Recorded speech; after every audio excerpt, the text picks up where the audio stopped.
Mercedes just had 3 of their biggest advantages erased overnight, and somehow, right after that, they revealed something hidden that could make them even more dangerous in Miami. We're talking about a team that dominated the first races, leading the championship by a massive gap, suddenly hit by rule changes designed to slow them down. Changes that cut their power, limit their boost, and ban the exact trick that gave them up to 100 extra kilowatts at the end of a lap.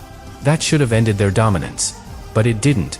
Because while everyone was focused on what Mercedes lost, almost nobody noticed what they quietly built in the background.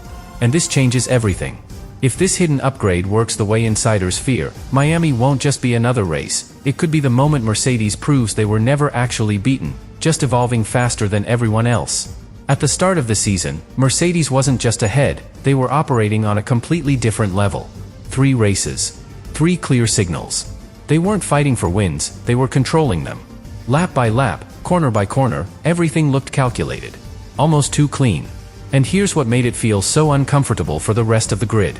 It wasn't just speed. Ferrari had speed.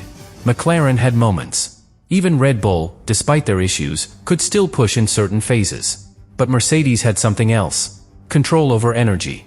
Now, that might sound technical, but think of it like this. Imagine 2 cars on a straight road. Both have the same fuel, both have similar engines, but one of them knows exactly when to use every drop of fuel at the perfect moment. Not too early. Not too late. Exactly when it matters most. That was Mercedes. Especially in qualifying. Right at the end of a lap, when milliseconds decide everything, their car would suddenly come alive. A final push, perfectly timed, giving them an edge no one could quite match. And for a while, no one fully understood why. But here's where the story takes a turn. Because that advantage wasn't just talent, it was a loophole. A very specific way of managing energy right as the car crossed the finish line. A split-second window where they could extract extra power, somewhere between 50 and 100 kilowatts, just enough to make a difference without breaking the rules directly. And that detail, that tiny, almost invisible trick, was shaping the entire grid. But here's the problem.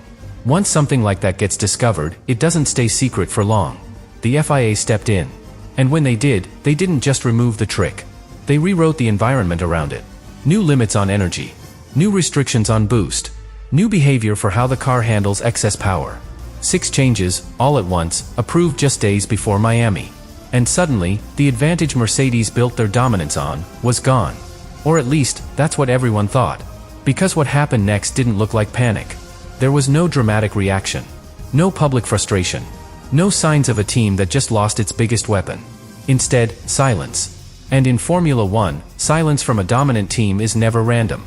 It usually means one thing. They're already working on something else.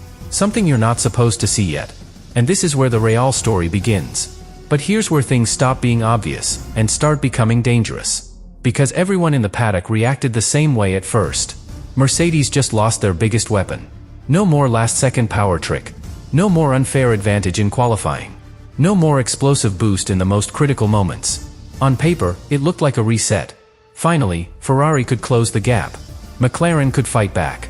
Red Bull could recover. It felt like balance had been restored. But that's only half the story.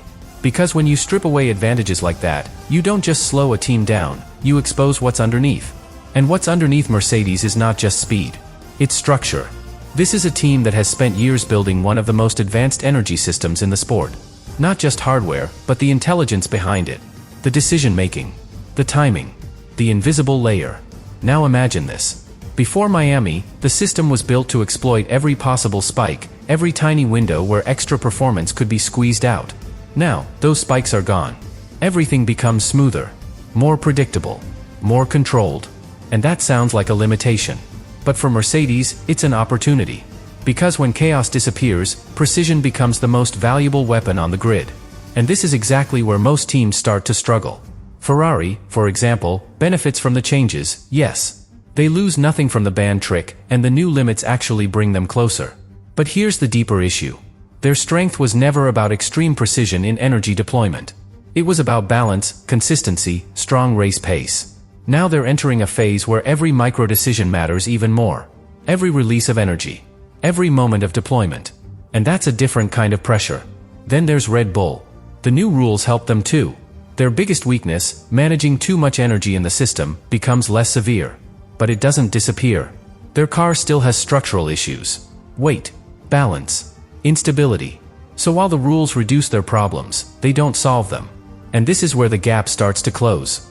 Not because Mercedes got slower, but because the entire field is being compressed into the same narrow window of performance. A window where small differences decide everything. And this is the moment where one hidden detail can change the entire outcome. Because while other teams are adjusting to the new limits, Mercedes is already optimizing inside them. Quietly. And here's the part that most people missed. Toto Wolff hinted at it without saying it directly.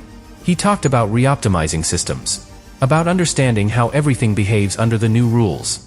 About how Miami would feel like a new beginning. That's not just adaptation. That's preparation. Because when a team like Mercedes knows exactly what's being taken away, they don't wait to react. They prepare before it happens. And that leads to a very uncomfortable possibility. What if the version of Mercedes we saw in the first 3 races wasn't even their final form? What if that dominance was built on tools they already knew could disappear? And what if Miami is where we finally see what they were really working on all along? Because if that's true, then the rule changes didn't reset the competition. They revealed it. And the next thing that happens on track will expose who actually understands this new era and who is just surviving it. And this is where the pressure finally explodes, because now it's not just about performance, it's about reaction. How fast can each team understand what just changed? Because Miami isn't a normal race weekend. There's less time, less practice, less room for mistakes. And that turns every unknown into a risk. Now think about what that means under these new rules. Drivers are going out on track with systems that behave differently than anything they've felt in the first 3 races. Energy doesn't arrive the same way. The car doesn't respond the same way. Even the timing of acceleration changes. It's like learning to run again, but at 300 kilometers per hour. And this is where things start to get uncomfortable for the drivers themselves. Because up until now, a lot of performance came from how the system behaved automatically. The deployment, the recovery, the balance, much of it was managed behind the scenes. But with these changes, that balance becomes more sensitive, more exposed. And suddenly, the driver feels everything. Every hesitation, every delay, every moment where the car doesn't give exactly what they expect. And that's where mistakes begin. But here's what makes this even more intense. Not all drivers are starting from the same place. Mercedes has something no other team can replicate right now. A rookie who is improving at an aggressive pace, and a system built to support that growth. Kimi Antonelli. 18 years old, already leading the championship, already adapting faster than anyone predicted. Now put him in a scenario where everyone else is trying to relearn their cars, and he's still learning anyway. That's not a disadvantage. That's freedom.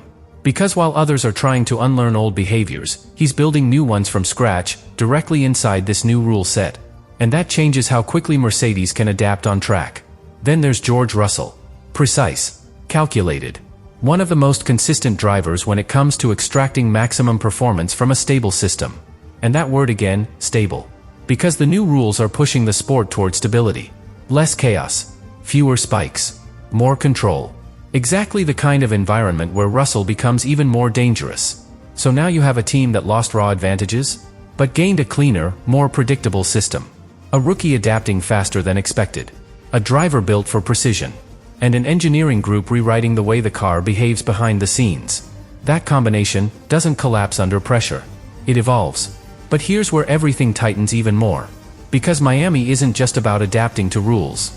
It's about surviving the conditions. Heat, humidity, grip levels that change throughout the session. And possibly, rain. The new regulations also changed how cars behave in wet conditions, especially in how torque is delivered when grip is low. That might sound like a small detail. It isn't. Because when the track loses grip, the way energy is delivered can decide whether a driver keeps control or loses the car completely. And once again, predictability becomes everything. A car that delivers power smoothly, consistently, without sudden spikes, becomes safer, faster, and easier to trust. And if there's one team that has been quietly moving in that direction, it's Mercedes. So now the picture becomes clearer, and at the same time, more dangerous. Ferrari is closing in. Red Bull is recovering. The field is compressing. But Mercedes isn't standing still. They're shifting into a version of performance that doesn't rely on tricks, but on control. And in a race where everything is uncertain, control might be the most powerful advantage of all. Which leads to the next question, the one that could decide everything in Miami. What happens when all these changes, all these upgrades, and all this pressure collide at the exact same moment on track? And this is the moment where everything collides, because Miami won't be decided by who is fastest on paper, but by who understands the new reality first. Because when the lights go out, all the theory disappears. No simulations. No predictions. Just real cars, real drivers, and systems that have never been tested together under pressure. And that's where the hidden cracks begin to show. Ferrari arrives with momentum. They know these rule changes help them. They know they're closer than ever. And for the first time this season, they can realistically aim for pole position without needing something extraordinary. But here's the tension. When you go from chasing to expecting to win, everything changes. Strategy becomes riskier. Decisions become heavier. And every small mistake suddenly costs more. Because now, they're not just competing. They're being hunted, and hunting at the same time. Then there's Red Bull. Quietly rebuilding. Quietly recovering. Their improvements from the rule changes could bring them back into the top fight, but not in a clean, controlled way. More like bursts of performance. Moments where they look unstoppable, followed by instability. And that creates something unpredictable. Because a car like that can either fight for the podium, or fall apart under pressure. There's no middle ground. But right in the center of all this chaos, sits Mercedes. And here's where everything starts to feel different. Because while Ferrari is pushing forward, and Red Bull is trying to recover, Mercedes is already operating inside the new system. Not reacting to it. Not adjusting during the weekend. Already there. And this is where one detail changes how we see everything. The new rules didn't just remove their advantage. They forced every team into a narrower performance window, exactly the kind of environment where tiny optimizations create massive results. And Mercedes specializes in those tiny optimizations. The kind you don't see on TV. The kind that don't show up in headlines. But the kind that decide races. Now imagine this scenario. Final laps in Miami. 3 cars, almost equal on pace. Ferrari relying on balance. Red Bull relying on aggression. Mercedes relying on control. Who manages energy better in that moment? Who deploys at the exact right second? Who avoids a single mistake? That's where the race is decided. Not in raw speed. In execution. And this is where the hidden upgrade becomes terrifying. Because if Mercedes has truly optimized their system for this new reality, they don't need to be the fastest. They just need to be the most precise. And precision, under pressure, is the hardest thing to beat in Formula 1. So now everything leads to one final layer. All the changes. All the upgrades. All the uncertainty. They've been building toward one question. Not who adapted, but who understood first. Because understanding these rules isn't about reading them. It's about predicting how they will behave when everything is pushed to the limit. And if Mercedes solved that before anyone else, then Miami won't be a comeback story for Ferrari. It won't be a redemption for Red Bull. It will be something much more subtle.